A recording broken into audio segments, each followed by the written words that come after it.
Hello everyone, I am your teacher for this problem. So let's start by reading the problem. The problem says, let the circles C1 x square plus y square equal to 9 and C2 x minus 3 whole square plus y minus 4 whole square equal to 16 intersect at the points x and y. Suppose that another circle C3 x minus h whole square plus y minus k whole square equal to r square satisfy the following conditions. Center of C3 is collinear with centers of C1 and C2. Okay. Second condition है C1 and C2 both lie inside C3. Okay. And C3 touches C1 at M and C2 at N. Okay. Let the line through X and Y intersect C3 at Z and W and let a common tangent at C1 and C3 be a tangent to parabola x square equal to at alpha y. Okay, ये question था. There are some expressions given in the list 1 whose values are given in list 2 below. Okay, list 1 और list 2 में कुछ value है, हमें satisfy करने हैं. Okay, finally problem क्या है? Which of the following is only incorrect combination. Okay, इनमें से कौन सा इनकरेक्ट है? सो पहले जो गिवन कंडीशंस है, ओके, गिवन थिंग्स है वो हम लिख लेते हैं. सो हमारे पास गिवन क्या है? C1, ठीक है, circle x square plus y square equal to 9. ठीक है. C2 सर्कल क्या है? x minus 3 whole square plus y minus 4 whole square equal to 16. And C1 circle का जो सेंटर है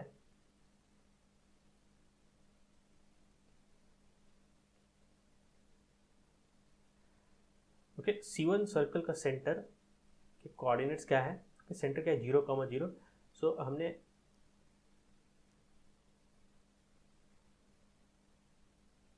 सेंटर को किससे डिनोट किया है? C1 से.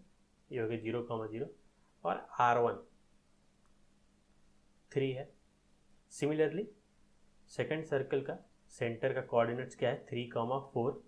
ओके, और रेडियस R2 कितना है? 4. तीसरा सर्कल हमारे पास है x minus h whole square plus y minus k whole square equal to r square. Okay, ये C3 सर्कल था और इसके भी सेंटर और रेडियस क्या क्या है वो लिख लेते हैं. सो इसका सेंटर हमने C3 ले लिया, वो क्या है? h, k और रेडियस R3 ये R दे रखा है. ओके, आर स्क्वायर है तो रेडियस क्या हो जाएगा? R. अब हम थोड़ा फिगर, ये जो 3 कंडीशन दे रखे हैं ना, इसके आधार पे हम फिगर ड्रॉ करते हैं. ओके, और गाइस, तो ये फिगर है और ये सर्कल C1 है, ये सर्कल C2 है और ये बाहर वाला सर्कल C3 है. ये गिवन है कि C1 और C3 C1 और C2 C3 के इनसाइड लाई कर रहे हैं और C3 जो है C1 को M पे टच कर रहा है और C3 C2 को N पे टच कर रहा है. Okay, intersection point x, y है. ठीक है, x और y, और यहाँ से जो लाइन एक्सटेंड करेंगे जो C3 सर्कल को कट करेगा पॉइंट, वो क्या है? Z और W. ओके, सो इससे हमने ये कोऑर्डिनेट ले लिया C1. Okay, centre of C1.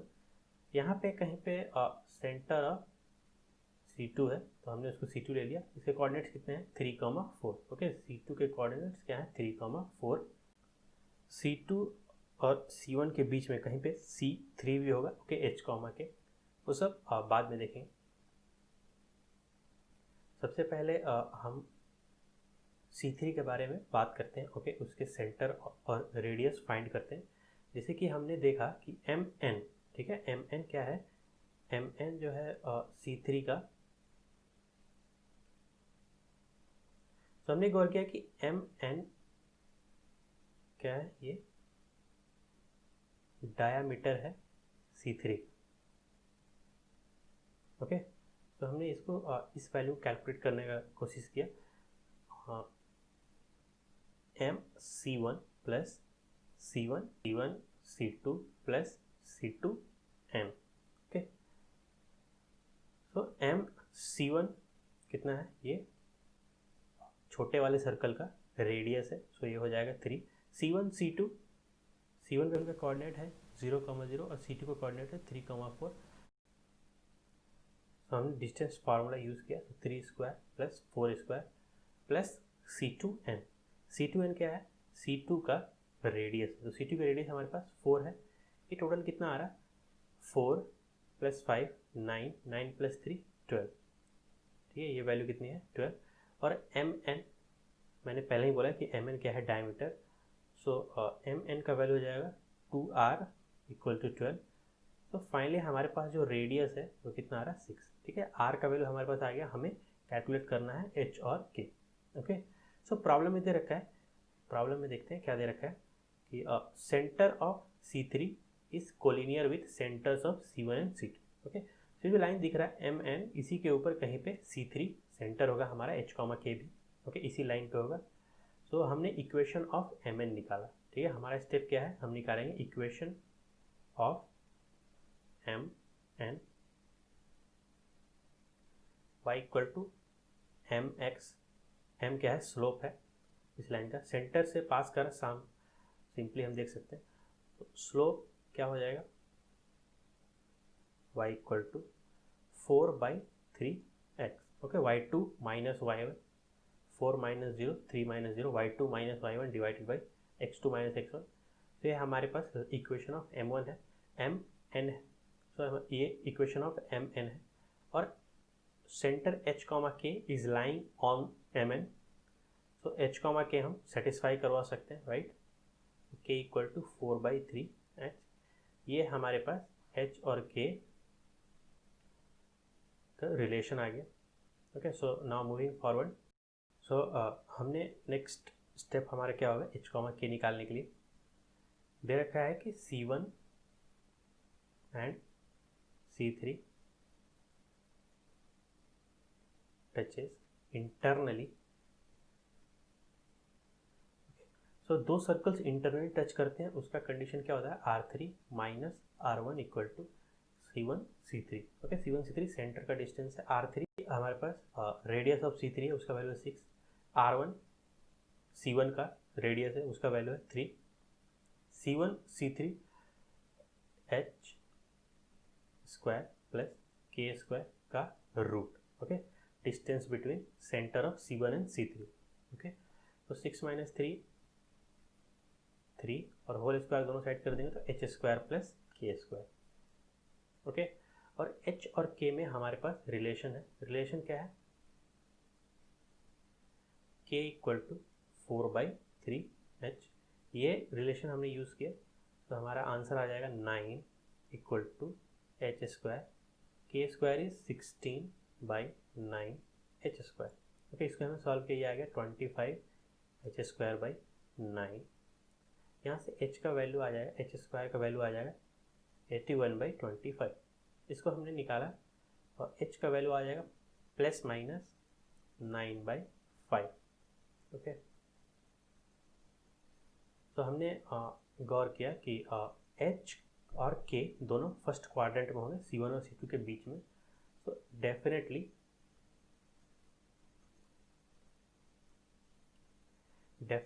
h का वैल्यू पॉजिटिव होगा 9/5। Similarly k will be 4/3 into 9/5। Okay, so this will be 12/5। तो हमारे पास सेंटर भी आ गया और रेडियस भी आ गया।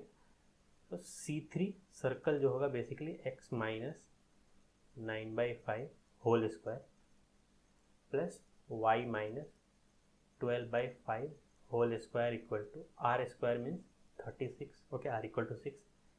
ये हमारे पास C3 आ गया।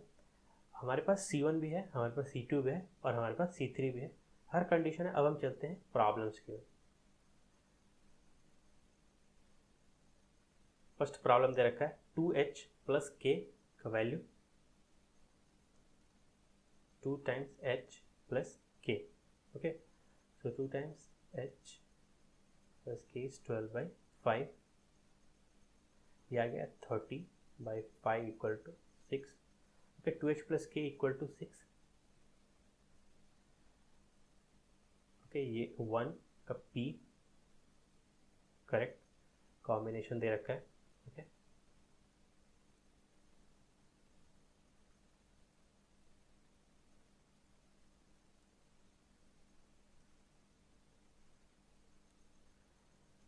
One and p is matched.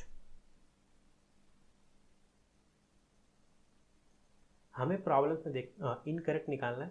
सो 1 और p सी ऑप्शन दे रखा है वो करेक्ट है. ओके, हम सेकंड पे आते हैं. Length of ZW divided by length of XY.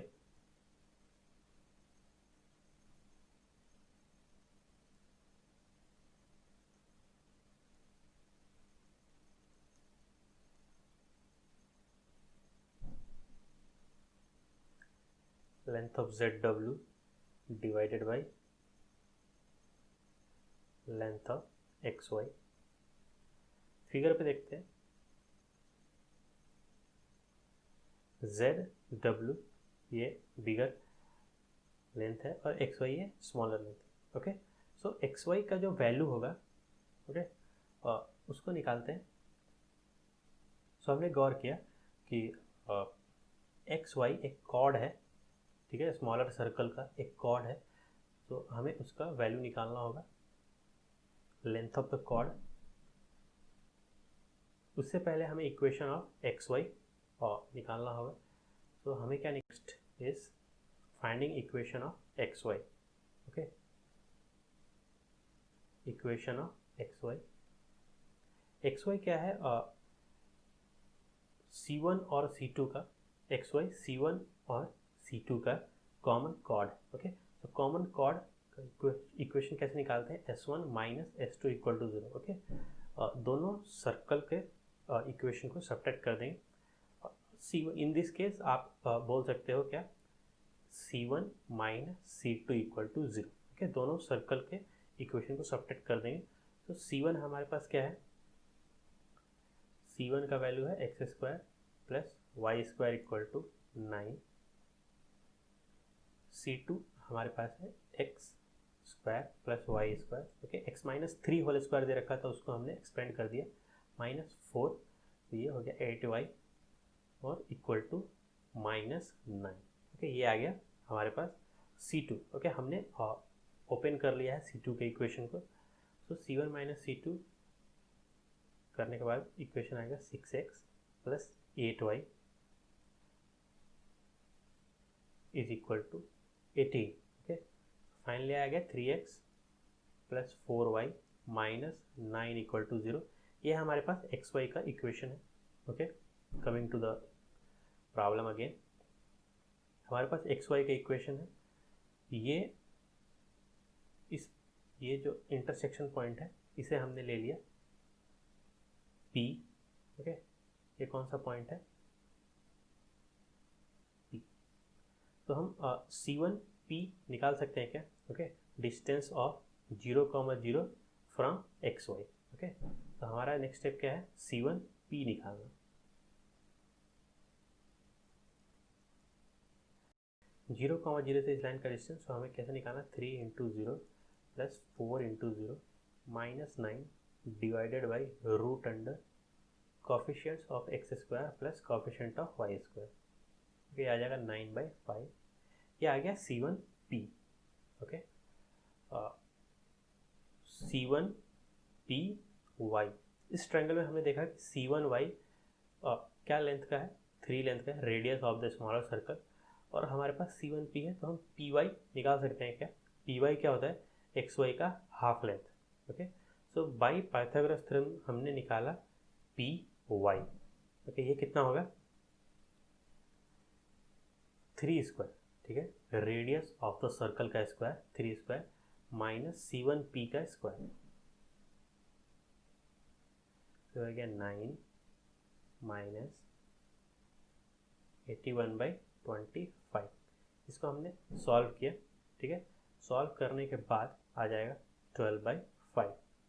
यह आ गया Py. मैंने बोला Py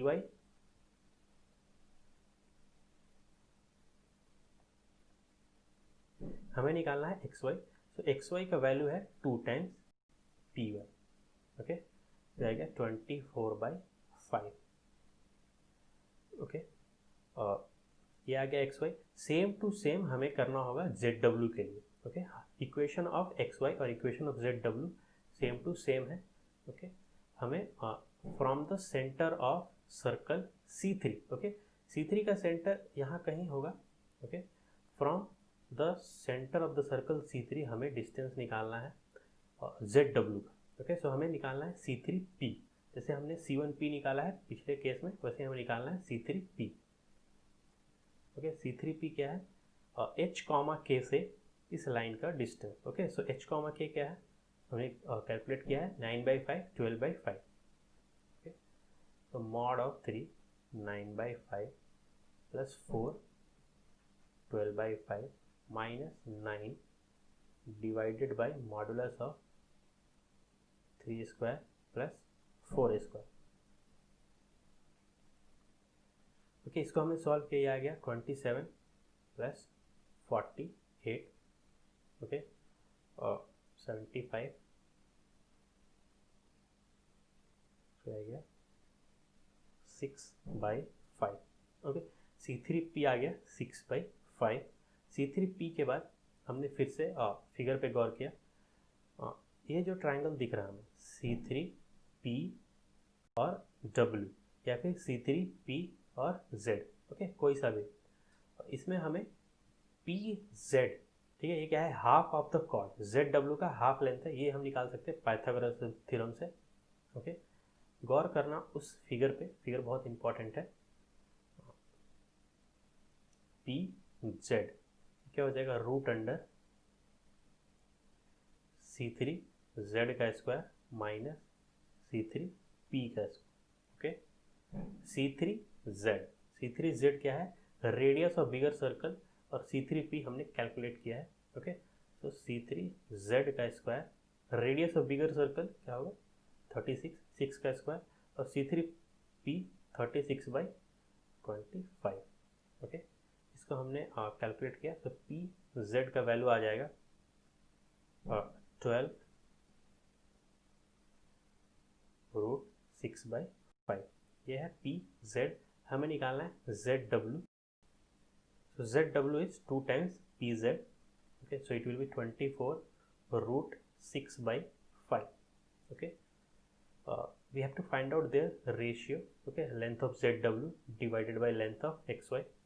Okay, so length of ZW 24√6/5, length of XY by 24/5। ये कितना आ रहा है? √6। ओके, ऑप्शन चेक करते हैं। √6, length of ZW by length of XY, √6। Q option match कर रहा, तो सेकंड का Q, सेकंड ऑप्शन ही नहीं दे रखा है, ठीक है, इसको चेक नहीं करना। Alright, third problem,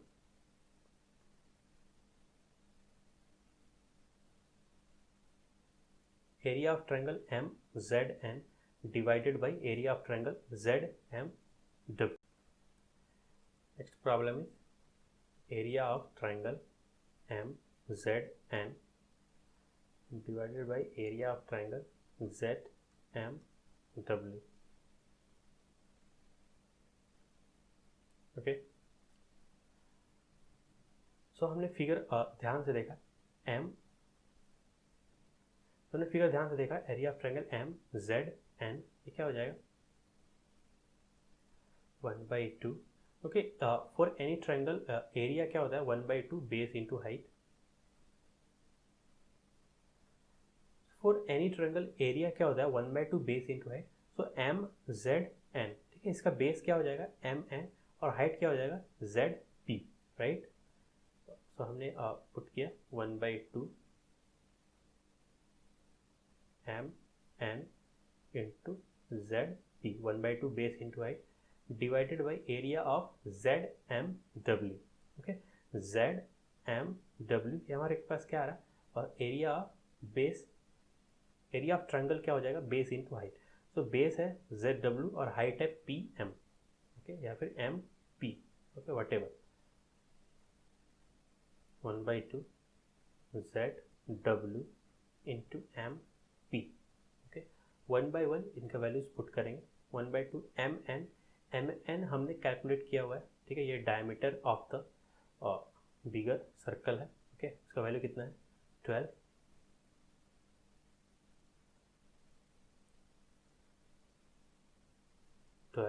into Z P.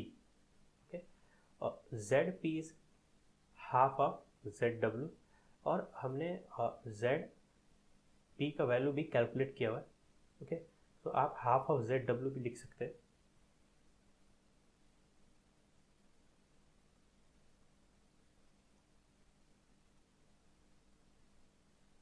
Half of z W, ये क्या है जेड पी का वैल्यू।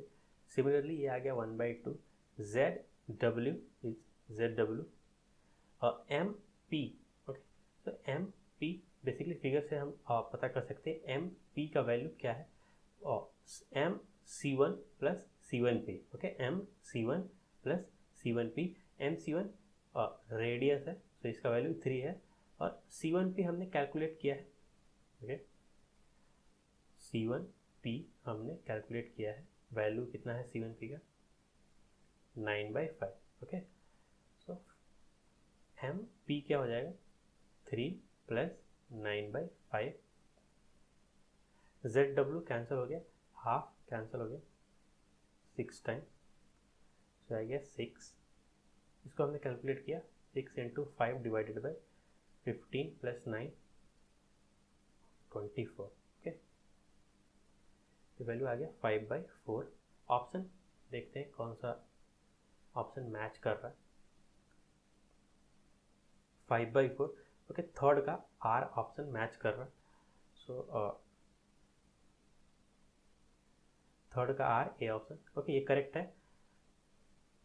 तो हम लिख सकते हैं कि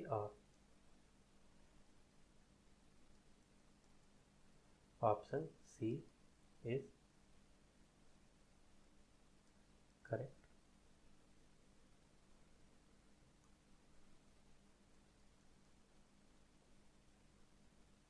तो हम मूव करते हैं फोर्थ।